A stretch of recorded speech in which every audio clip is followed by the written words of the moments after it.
الحمد لله نحمده ونستعينه ونستغفره ونؤمن به ونتوكل عليه ونعوذ بالله من شرور أنفسنا من يهده الله فلا مضل له ومن يضلل فلا هادي له وأشهد أن لا إله إلا الله وحده لا شريك له وأشهد أن سيدنا وسندنا ومولانا محمدا عبده ورسوله أما بعد فأعوذ بالله من الشيطان الرجيم بسم الله الرحمن الرحيم والفجر وليال عشر صدق الله العظيم. میرے بھائیو احترام، قابل صدر احترام دوستوں، ساتھیوں، بزرگوں، ذی الحجہ کا مہینہ اپنے آب و تاب کے ساتھ، اپنی رحمتوں اور برکتوں کے ساتھ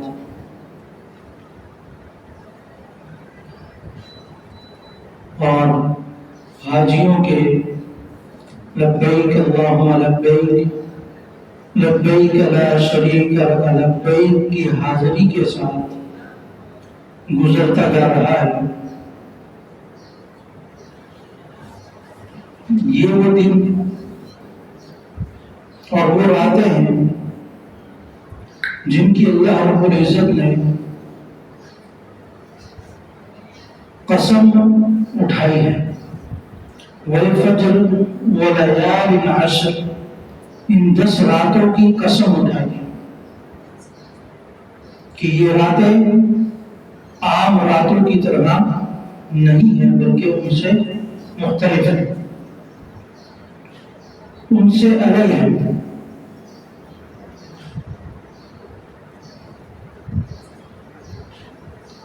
نبی اکرم صلی اللہ علیہ وسلم نے ان راتوں میں خوب عبادات والے معاملات کیے ہیں، کیونکہ ایک جمع رفیع ہر سال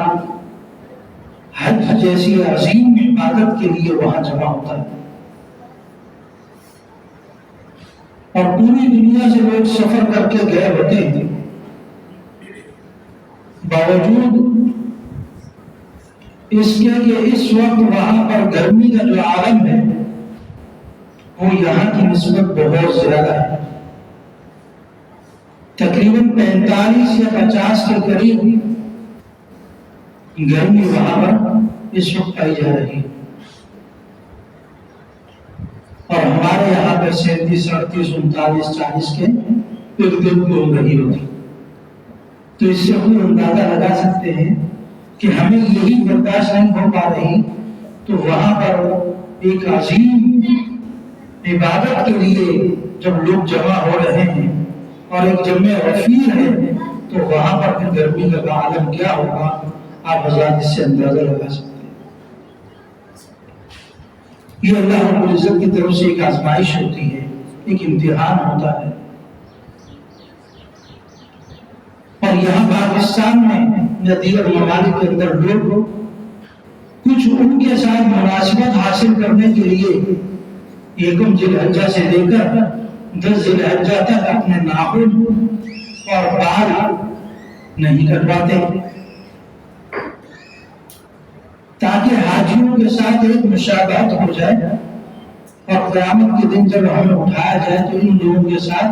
ہمیں بھی اٹھا دیا جائے کہ ہم بھی ان کی مشابہت اختیار کرنے والے ہیں۔ تو اس نیت سے ہم لوگ یہ عمل کرتے ہیں، اور نبی اکرم صلی اللہ علیہ وسلم کا فرمان بھی یہی ہے، اور ہمارے شروع سے بزرگان دین اور ہم اپنے اسلام کو دیکھتے ہوئے آ رہے ہیں کہ وہ اس پر عمل کیا کرتے ہیں۔ اگرچہ یہ کوئی فرض یا واجب نہیں ہے، ایک مستحب عمل ہے، لیکن مستحب کے درجے میں ہم اپنے آپ کو ان لوگوں کے ساتھ شامل کر لیتے ہیں۔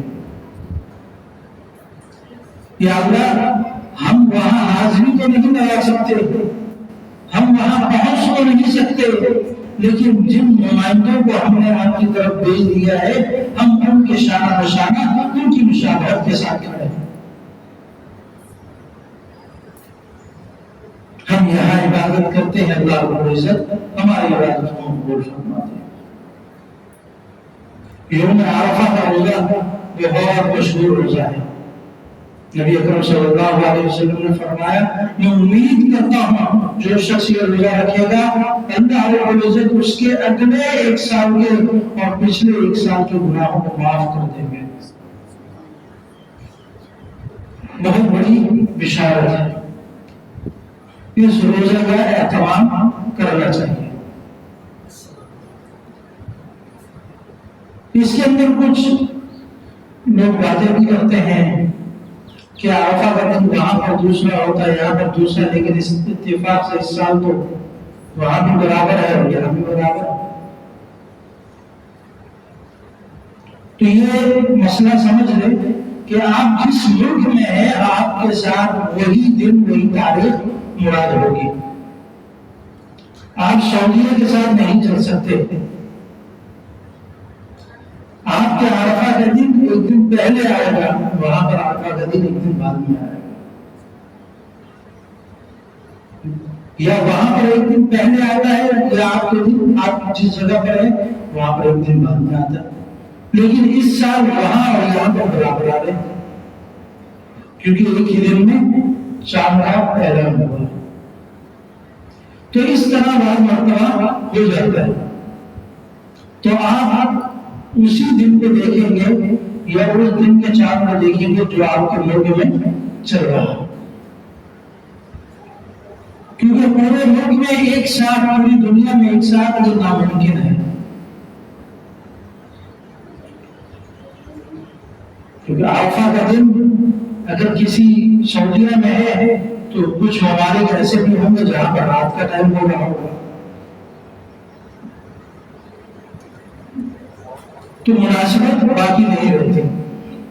لہذا حکم وہی ہوگا کہ ہر ملک کی ایک الگ تاریخ رکھی جائے گی جس تاریخ کے اعتبار سے چاند دیکھا گیا۔ بہرحال عرفہ کا دن اس سال برابر ہے، تو جو شخص روزہ رکھے گا اللہ رب العزت اسے ان لوگوں میں شامل فرما دیں گے جو جن کے اللہ رب العزت 1 سال پہلے اور 1 سال بعد کے گناہوں کو معاف فرما دیتے ہیں۔ نبی اکرم صلی اللہ علیہ وسلم نے فرمایا کہ بہترین دعا وہ ہے جو عرفہ کے دن مانگی جائے، تو اس دن دعاؤں کا بھی خوب احترام کرنا چاہیے، روزہ رکھا جائے، دعاؤں کا اہتمام کیا جائے، اور اسی طریقے سے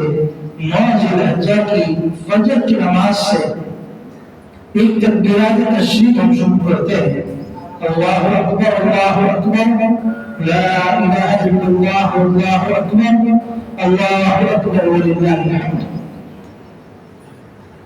یہ بآواز بلند مردوں کے لیے پڑھنا ضروری ہے ہر نماز کے بعد، امام پڑھے یا نہ پڑھے، لیکن اگر آپ کو یاد ہے تو آپ زور سے پڑھیں۔ چند لوگ زور سے پڑھتے ہیں کہ بقیہ کو اگر بھول بھی چکے تو ان کو یاد آ جاتا ہے، تو اس کا احترام ضروری ہے۔ خواتین جو ہے گھروں میں ان کے لیے یہ ہے کہ وہ خاموشی کے ساتھ اتنی آواز میں پڑھیں کہ ان کی آواز کوئی باہر تک نہ آئے، غیر مرد نہ سنے، گھر کے اندر آواز رہے، تو احترام ان کو بھی کرنا چاہیے۔ 9 ذی الحجہ کی فجر کی نماز سے لے کر 13 ذی الحجہ کی عصر کی نماز تک اس کا احترام ضروری ہے۔ آپ علیہ الصلوۃ والسلام نے اور صحابہ نے اس پر عمل کیا ہے۔ یہ وہ دن ہوتے ہیں کہ جس دن اللہ رب العزت بہت زیادہ خوشی کا اظہار فرماتے ہیں کہ ہر طرف ہر بندہ اپنی حاضری پر لبیک کہہ رہا ہوتا ہے، اپنی حاضری لگا رہا ہوتا اور دوسری طرف قربانی کے جانور قربان کیے جا رہے ہوتے ہیں۔ حضرت ابراہیم علیہ السلام کی سنت کو زندہ کیا جاتا ہے۔ عرفہ کے دن ایک یہودی حضرت عمر رضی اللہ تعالیٰ عنہ سے کہنے لگا اليوم اکملت لکم دینکم واتممت علیکم نعمتی ورضیت لکم الاسلام دینا، جب یہ آیت نازل ہوئی کہ حضرت عمر رضی اللہ تعالیٰ عنہ سے کہنے لگا کہ اگر یہ آیت ہم لوگوں پر اللہ رب العزت کی طرف سے نازل ہوتی تو ہم اس دن عید مناتے،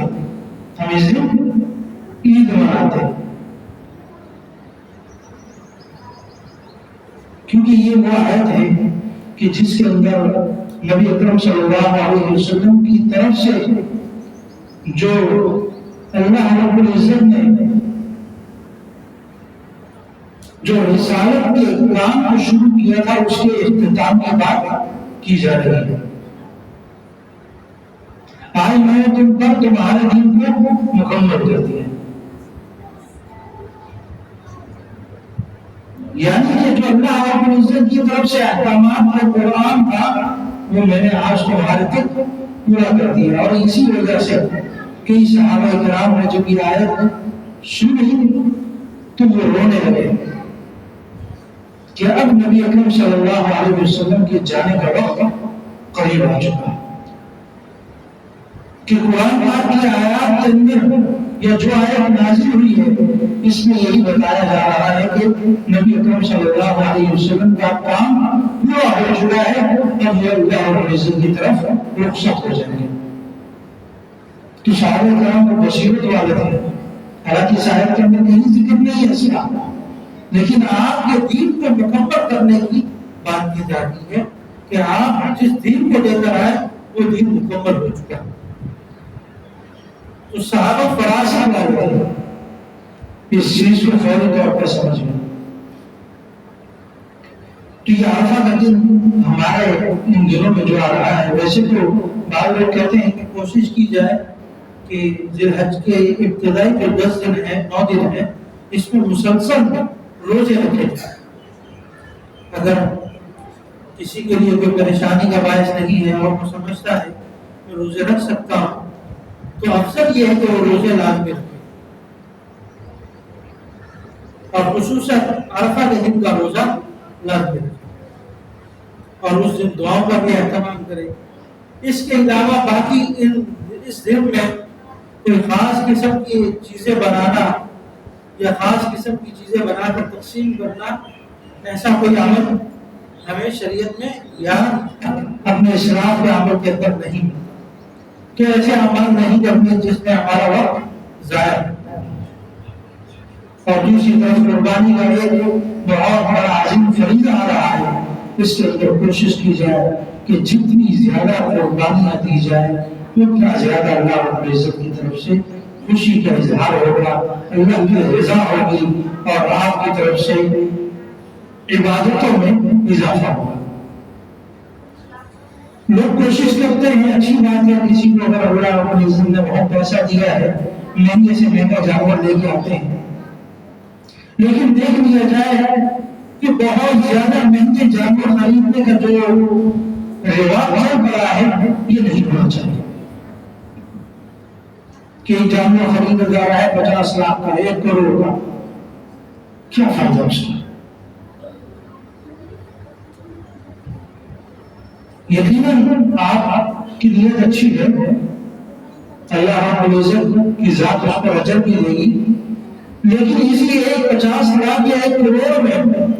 آپ مزید کتنی قربانیاں کر سکتے ہیں، ذرا اس چیز کو سوچیں۔ ایک نارمل جانور 5 سے 10 لاکھ روپے کا اگر آپ لے کے آتے ہیں تو 50 لاکھ میں 5 جانور آپ کے آ جائیں گے بہترین قسم، اور ہر جانور کے اندر اگر 7 حصے کرتے ہیں تو کتنے حصے بن جائیں گے؟ یہی 1 کروڑ ہوا ہو تو آپ 10 جانور بہترین قسم کے لا سکتے ہیں۔ کہ صرف ایک جانور لے کر آتا ہوں میں 1 کروڑ کا، تو اس سے یہ بہتر ہے کہ میں 10 جانور لے کر آؤں اور اللہ کے راہ میں قربان کروں، تاکہ گوشت کی زیادہ سے زیادہ تقسیم بھی ہو۔ ایک بڑے جانور میں جتنا گوشت نکلے گا، زیادہ سے زیادہ ایک نارمل 2 جانوروں میں گوشت آ جائے گا۔